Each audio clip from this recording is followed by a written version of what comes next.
Good morning. Yes, we have Steve Cotton on the phone today. And, of course, like I said earlier on, Steve Cotton, financial strategist, has career investments, business, and just tons of stuff. And got to say, Steve, first of all, thank you for waking up so early with us this morning. It's like 6:12 where you are this morning, right? Well, good morning, Chris. It's an honor to be on your fantastic show. Your listeners are some of the best in the nation and some of the best informed, so it's an honor for me. Well, we appreciate that. And Bob and I, we figured you're the perfect person to talk about this. So much news, of course, there's always news with the President Trump administration, but we want to start with Elon Musk. He's done. He's leaving the President Trump administration. What do you think is on deck next for Elon Musk? Will he just kind of focus on Tesla, or do you think he'll make a return eventually back to the White House? Well, as a temporary government employee, he only was on the payroll for 134 days, and technically he had to roll off. I think there has been some concern that he needed to get back to running his companies. He's got so many diverse interests, and this is not I was on a radio show in Egypt and Southern Europe last week, and they said that why had he been dismissed? And he wasn't dismissed. He was normally due to rotate out. But I think he's going to return to running his companies and all of his incredible initiatives. And he has put in place a team of Doge engineers and experts. They are using artificial intelligence to look for patterns in government spending and contracting.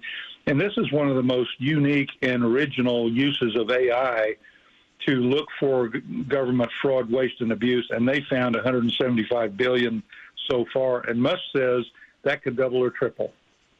One of the things that I fear is that a lot of the members of that team became part of the team because of Elon Musk. And now that Elon Musk isn't there where they can learn from, get to know, be part of his team, that they're just going to exit and go with him to Tesla or SpaceX or whatever other venture he has coming up. I don't think that will happen because you're overlooking the fundamental patriotism of a lot of these people. They want to help the country. They want to be of service. They are extremely bright. They've seen the power of using AI to develop, these patterns of fraud. And I think they're wholly committed to the mission. And I think Elon's transition back to his companies is going to have zero impact on the Doge initiative. Matter of fact, they are trying to put Doge in place as a mechanism in every single federal agency. And I think what we're going to see is the most profound and the most serious and the most comprehensive investigation in government fraud and abuse that we've ever seen in the country. And that's going to be good, because if that will permit the government to downsize, eliminate fraud, waste of tax dollars, and cut the deficit, that's all to the good. I'd like your opinion on this. And you hear a lot from the media. They're saying that Doge wasn't as successful as Elon and President Trump said they could be. What do I mean by that? Well, originally saying that they could save a lot more money. I think they said in the trillions, and they only saved $175 billion. Now, I'm with the side that, hey, listen, $175 billion saving is $175 billion. What say you? Well, I think we're just at the very outset of this. It's still very, very early. It takes a while to understand the complexities of agency spending and contracting and all of that. Musk said in his press conference with the president, I think on Thursday or Friday, that he thought that $175 figure could double or triple, and their goal is still a net $1 trillion of savings. And I think in this huge gargantuan government bureaucracy, I don't think they're going to have any trouble finding that level. We are talking with Mr. Steve Cotton, financial strategist, has worked in the White House, has done a lot of other things with the executive branch. One of the things that our local financial guy and we kind of talk about a bit, and that is it's one thing finding it, it's one thing pinpointing it, but it's another thing not ever going back to it. And as Chris Murray would say, it's got to be put on paper. If you find fraud, it doesn't do anything unless you put it it on paper and get rid of that fraud.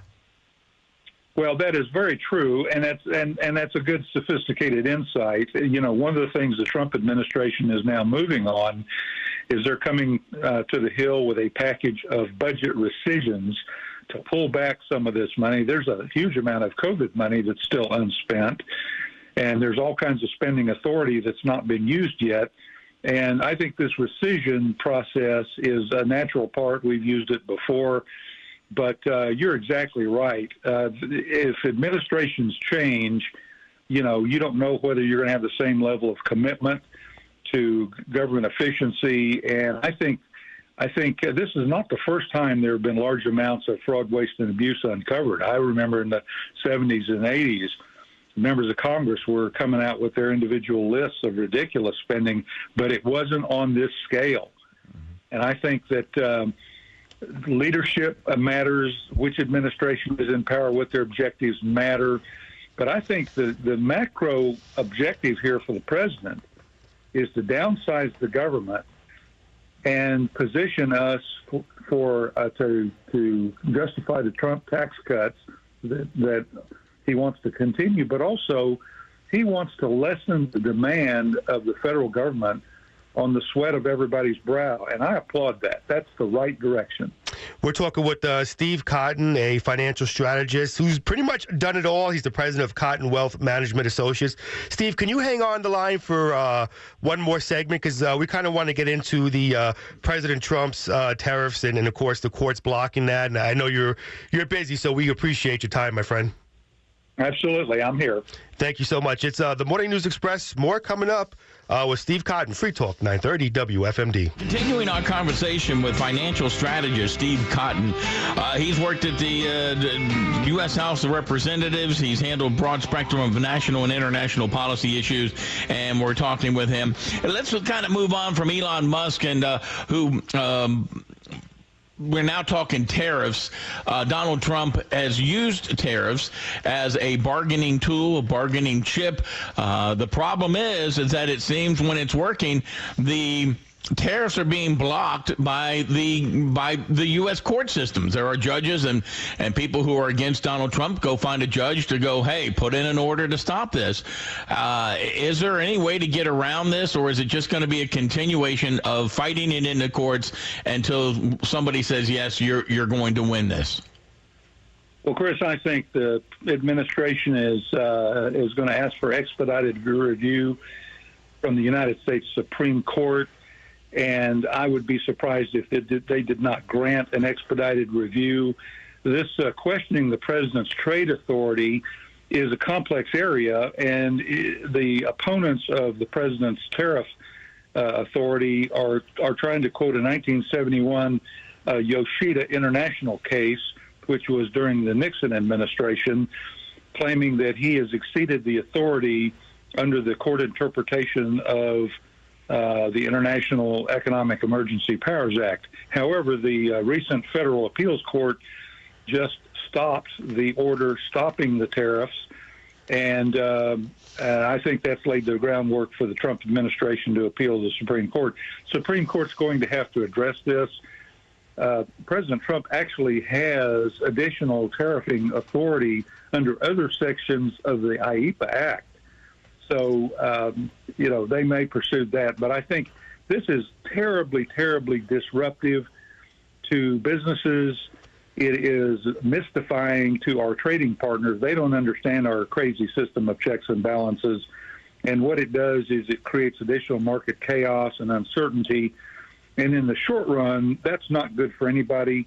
In the long run, I think the Supreme Court will resolve this. You know, listen, I'm 42, so I haven't been around for a whole lot of presidents, but I do know history.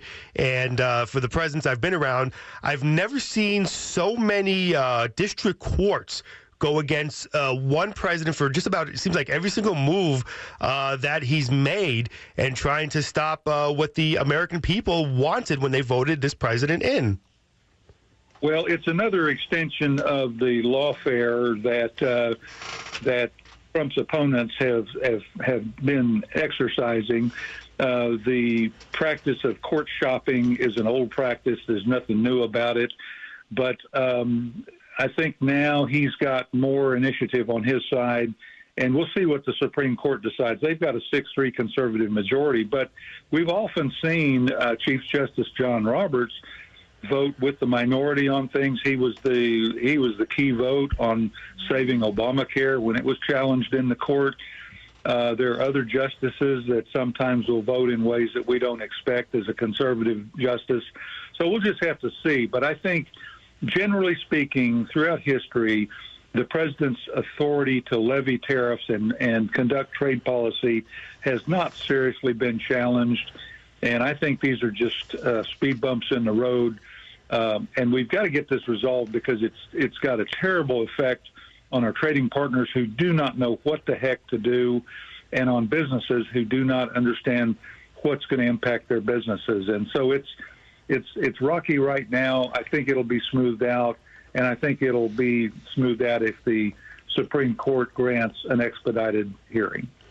Steve Cotton, appreciate you joining us, financial strategist. And like I said, we needed 2 segments alone just to read off all the different things he's done. But, Steve, appreciate you waking up early and joining us, and we hope we can get you on again, my friend. Well, thank you. It's been an honor to be on the show, and hello to all your great listeners.